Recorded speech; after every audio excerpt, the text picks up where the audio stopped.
성가대 인원이 막 늘어나는 것 같은데요. 아닌가요?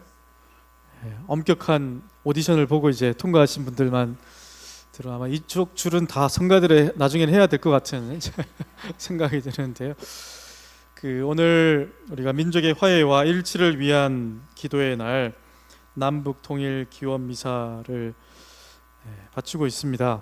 오늘 독서 복음 말씀도 용서, 화해, 사랑에 대한 내용이 짧게 계속해서 나오고 있는데요. 여러분들 죽기 전에 평양 옥류관에 가서 평양냉면 한번 먹어봐야 되지 않겠습니까? 그런 꿈이 없습니까? 장충동에도 맛있는 데 있는데 그렇게 얘기하시는, 저는 평양냉면을 좋아하기 때문에 평양에 한번 꼭 가야 될 것 같은, 냉면 먹으러라도 통일이 돼야 될 것 같습니다. 기도를 드려야 되는데, 며칠 전에 수녀회에서 파주인가요? 문산에 수녀원을 축복식을 했습니다. 의정부 교구장님께서. 그래서 많은 사람들이 거기서 할 일이 있을까요? 수녀님들이 무엇을 할까요? 무슨 기도를 할까요? 그래서 많은 분들이 거기에다가 수도원을 지으니까 먼저 일부터 생각하죠. 무슨 사도직이 있을까? 무슨 일을 할까? 이제 이야기하는데, 그 수녀님들은 명확하진 않지만 어딘지 잘 모르겠지만 어디 수녀원부터 어디 성당이 있다라고 해요. 무슨 성당인가요? 일체 화해를 위한 성당인가요? 성당까지 가면서 이렇게 매일 하루 일과가 기도하면서 가는 거예요. 갔다가 다시 오는, 걸어서 기도하면서 가서 남북의 일치를 위해서, 화해를 위해서, 남북한 통일을 위해서 이제 기도하는 것이 하루 일과라고 합니다. 어떻습니까? 여러분들 가고 싶으세요? 네, 한번. 그걸 이제 이야기를 들으면서 제가 2017년도에 후쿠시마를 다녀왔습니다. 요즘에 후쿠시마 핫 이슈긴 한데요. 2017년도에 이제 주교님들하고 주교회의 정의평화위원회에서 다녀왔어요. 갔는데 사람들이 살고 있을까요? 없을까요? 다 어디 갔을까요? 없죠, 사람들이. 가장 근처에 절에 들어갔습니다. 저희가 절에 들어갔어요. 절에 들어갔는데 이제 스님이 한 분 계시다고 해서 절에 들어갔습니다. 갔는데 아무도 없는 그 마을 한가운데 후쿠시마 사고가 터졌을 때 절에서 떠났다가 그 스님이, 그분은 이제 결혼을 하시는 스님이죠. 떠났다가 다시 들어와야겠다라고 결심을 하고 들어오셨어요. 그 스님 하루 일과가 어떻게 될까요? 놀랐습니다. 그 스님 인터넷 쳐보면 나오는데, 그 주변을 돌면서 절을 하는지 기도를 하면서 돌면서 그 주변을 그 자연 피조물이죠. 죽은 방사능에 오염된 사람들, 그리고 피조물들, 동물들을 위해서, 식물들을 위해서 미안하다라고 이제 기도를 하면서 주변 마을을 다닌다라고 이제 이야기를 들었습니다.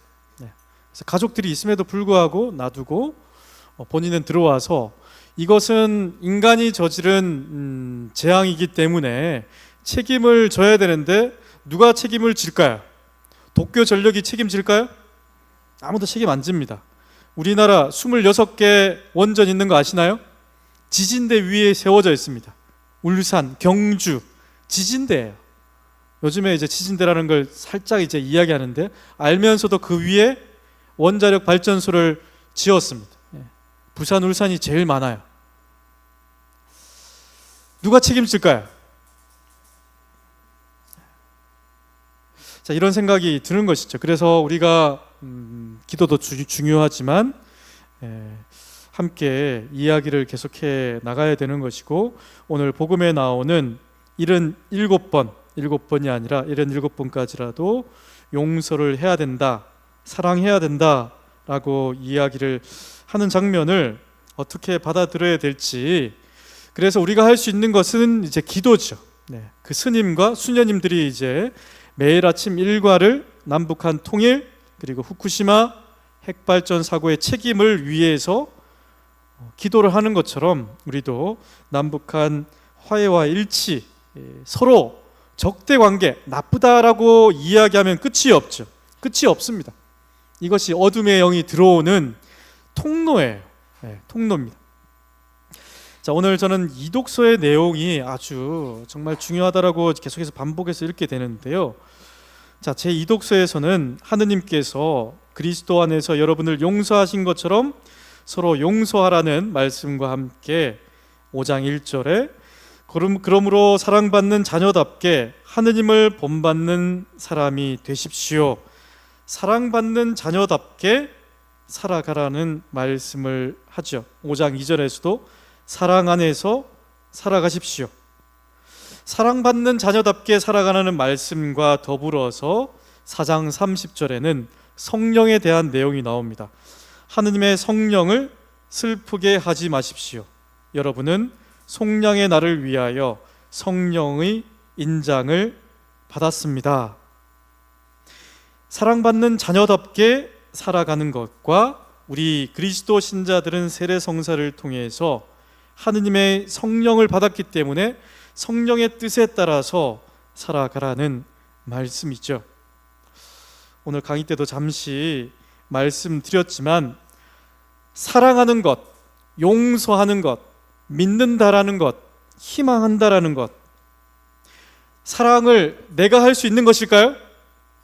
자, 다시 복습해 보겠습니다. 네, 오늘 아침에 85세 되는 우리 할아버지 수사님께서 치매 검사를 하고 오셨답니다. 여러분 혹시 치매 검사 하신 분 계시나요? 안 계시나요 아직까지? 자, 저를 한번 따라해 보세요. 치매 검사에서 어떠한 이야기를 하는 것인지. 철수가 자전거를 타고 11시에 학교 운동장에 가서 야구를 했다. 자, 한 5분 후에 다시 물어보겠습니다. 네, 여기 이제 치매 검사라고 합니다. 자, 제가 강의 시간에 말씀드린 것 기억하실까요? 두 가지 말씀드렸습니다. 대신덕과 대인덕을 말씀드렸습니다. 네, 이제 조금 긴장하시는 것 같은데요. 치매 검사하도록 하겠습니다. 대신덕, 하느님과 관련된 덕, 우리에게 우리의 능력으로 얻을 수 있는 것이 아니라 하느님께서 우리에게 주어지는 것, 은총으로 나의 의지와 상관없이 주어지는 은총, 세 가지. 대신덕 무엇일까요? 믿음. 순서를 정확하게 해야 됩니다. 믿음, 희망, 사랑. 대신덕 기억하실까요?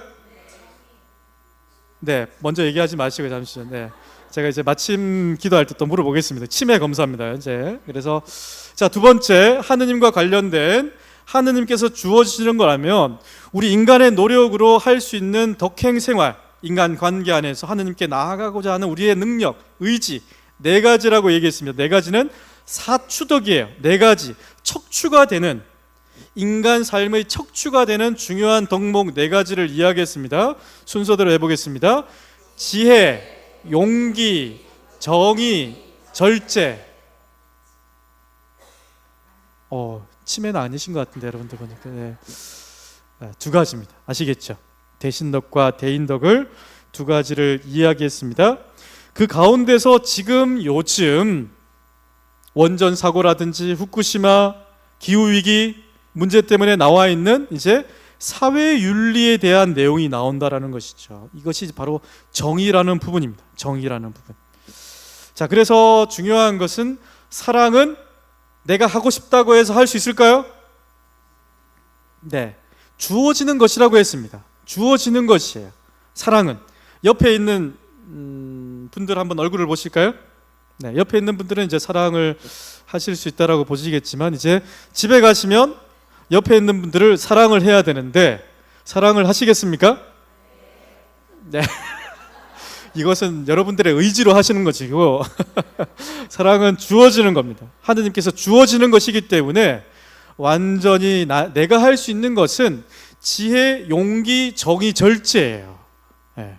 용기가 있어야 되고 정의로워야 되고 지혜로워야 되고, 이 덕행 생활을 하고 있으면 마귀가 어둠의 영이 들어올 길이 없다라고 이제 이야기를 해요. 덕행 생활을 하고 있는 것이죠.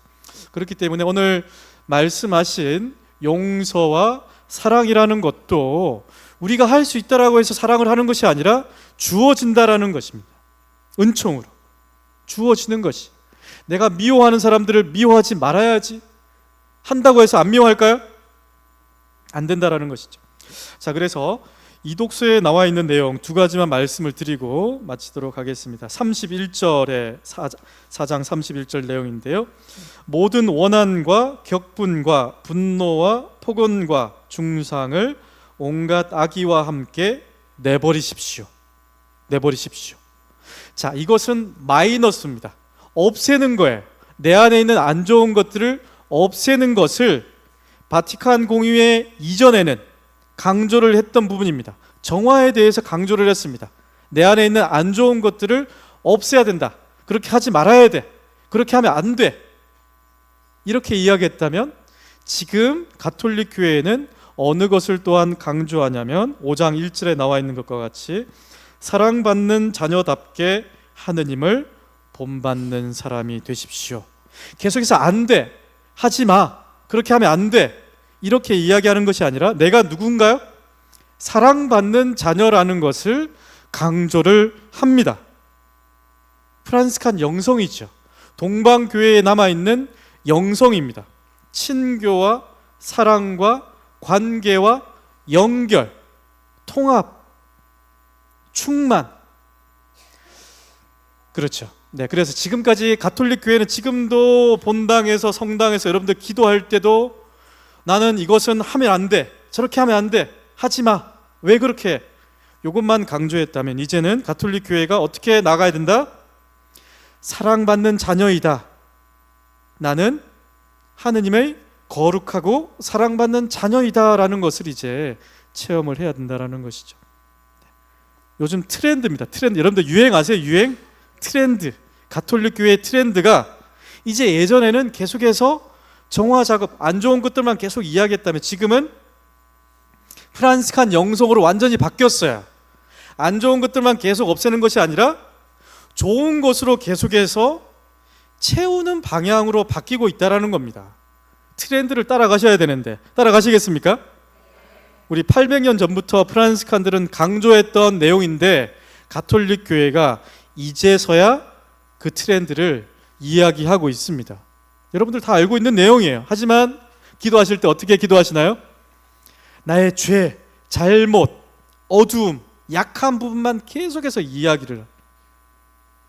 자, 오늘 사도 바울의 말씀 다시 한번 더 기억하면서 사랑에 대해서, 용서에 대해서 주변에 있는 분들과 화해와 일치를 나눌 수 있도록 기도하는 시간 가지면 좋을 것 같습니다. 잠시 묵상하겠습니다.